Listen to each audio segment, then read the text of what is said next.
Welcome to Tail Talk Grooming Chronicles with Hound Therapy, the podcast where we talk all things pet grooming, daycare, academy, and more. Hosted by Shannon and Tanya of Hound Therapy, serving pet owners across North Texas. We're here to share expert tips, hilarious pet stories, and the inside scoop on keeping your furry friends happy and healthy. Our motto, humanity over vanity. And don't worry, we don't bite. Let's get started. Who let the dogs out? Who let the dogs out? Picking the right puppy isn't just about what's cute, it's about compatibility, lifestyle, and long-term commitment. Shannon and Tanya unpack the most thoughtful ways to bring home the right furry family member. Welcome back, everyone. I'm Sophia Yvette, co-host and producer here in the studio today with Shannon and Tanya, professional groomers at Hound Therapy. All right, Shannon and Tanya, how are you guys today? Fantastic. Good. Back after the 4th, a little holiday for everybody. Yeah. How about you? Yes, for sure. Yeah, same here. And so happy to have you both back on. Now, this is such a heart to heart kind of episode today. Choosing a puppy is a decision that really shapes a family. Can you give advice on how to choose a puppy? There's There's a ton. I would say I would start with first do your research. Yep. Know your budget, right? If there are free dogs offered everywhere, I wouldn't recommend just getting a free dog. I feel like if you don't have $10 to put into something, you probably I wouldn't give an animal away for free if I had something to give away. You want to be able to have enough money to take care of your pet, and a pet is expensive. So do the math, figure out how much that's going to cost throughout the year, and make sure that you're able to continue to do that for an 18 plus or less, at least 16 to 18 years, depending on your breed. Research the breeds that you would like. AKC has a great puppy quiz that you can take, and it gives you like 4 different breeds that would be suitable for your lifestyle, like exercise, grooming needs, things like that. You could come by here and consult with us or have a phone call. I mean, I've got, a couple of easy questions. One, you want to know, do you have an active lifestyle?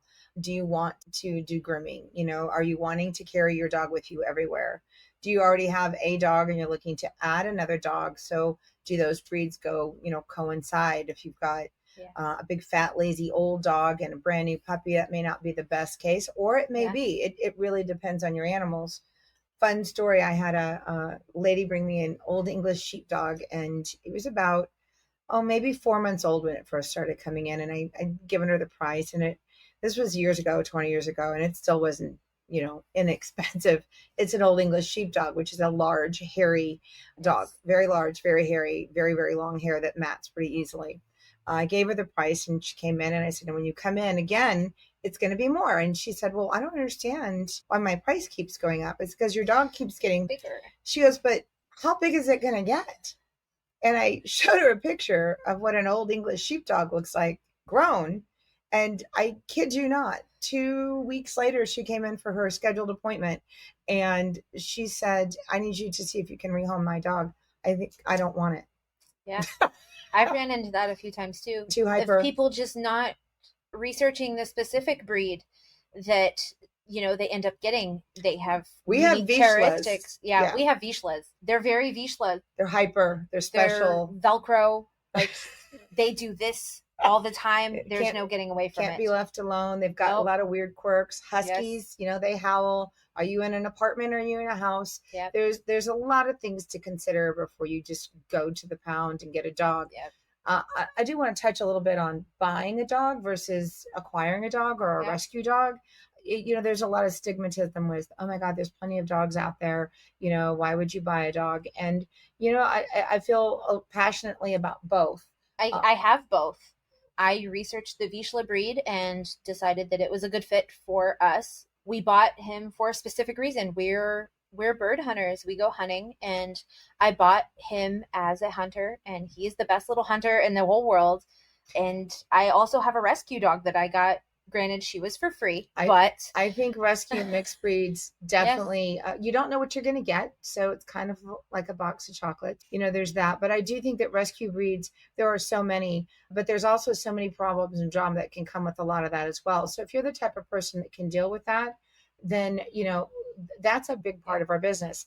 But if you want a dog that you've had since it was a puppy to introduce it because you have another dog that's got health problems and you don't want to buy health problems or children, it's a lot of times, having a puppy is easier to integrate into what's, an older add-on lifestyle, or even with children.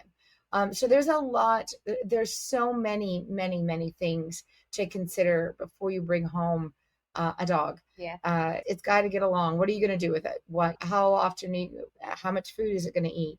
Westies typically, they've got a lot of skin problems. Old English Bulldog. I love an Old English Bulldog. Probably, I've never had one because I've had 3 friends that have had them, and it just, oh my God, their medical bills are, I'm like, oh gosh, I got to pay for school for my kids, and I couldn't do both. It was either a dog or kids. I mean, if some people don't have to make that choice, but it's hard. So you want to make the right decision. You don't want to have to rehome a dog. I've that you love, and it's rehoming them for the betterment of themselves. Yeah. And that's the hardest decision, I think. Obviously, there are things that you can't predict: divorce, death, job movement, housing, those kinds of things. Things do come up, but that said, you've got to be able to, as best as you possibly can, you got to look into the future as well as what you want right now.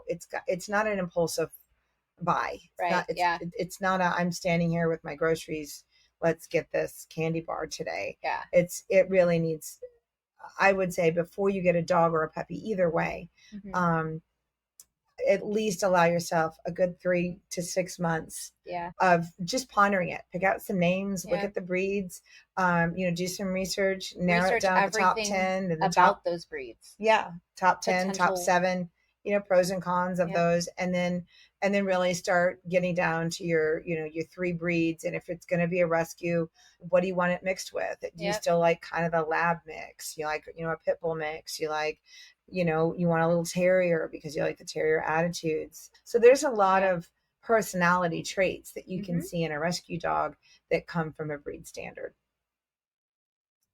Hopefully that answers some of your questions.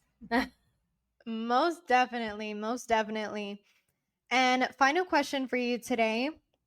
How can people prepare their home before bringing in a new puppy into the space? A crate. Crate training and training. Honestly, that's going to go back to some of our earlier podcasts. Consistency, positive reinforcement with consistency. You've got to know when to feed, know when to walk. A well-trained dog, a well-behaved dog, all comes from the owner. You need to have the time to spend with them. So again, if you've made the decision to get a dog, your dog is going to have a crate in it. You're going to have time to walk it, and you're going to have time to socialize it. Hopefully you're taking it with you where you're going, and hopefully it's in an environment where it can go out and go do things. But a crate, water, and food. Dogs don't require love. They don't require a potty schedule makes potty training so much easier. She did that for her dog. Yes, it worked fantastically. I have a potty training schedule that I used to use for every dog that came in. We had puppy classes for a good solid year, especially during COVID, and people would literally just drop off their puppies and they would come here and play because puppies socialization. Some socialization, and then we give them a schedule. So it's it's broken up into a 24-hour period. When to crate, when to eat, when to feed, when to snack. Offer them chew toys, when to correct, when not to correct. So that's all. That's a completely. We could do a potty training chat if you'd like, but it's a whole different beast. It's commitment and dedication. If you have that and you have the love, you're not going to have a problem. A crate is a great way to start. My dog, I've replaced my crate with a dog bed. So now she goes to her bed and she will stay on it versus having to have a big crate in my house. So it's, it's different for everybody. But in his crate. So you just can't make the crate a bad space. Make it their space. Thanks for sharing such practical and heartfelt guidance. It was great having you both back on again. We'll catch you in the next episode. Have a fantastic rest of your day. Bye. See you later. That's a wrap for this episode of Tail Talk with Hound Therapy. Ready to book your pet's next groom, daycare stay, or grooming academy tour? Call us at 469-367-0009. That's 469-367-0009 to schedule an appointment. Or visit us online at www.houndtherapy.com. Serving North Texas with expert pet care. Until next time, keep those tails wagging.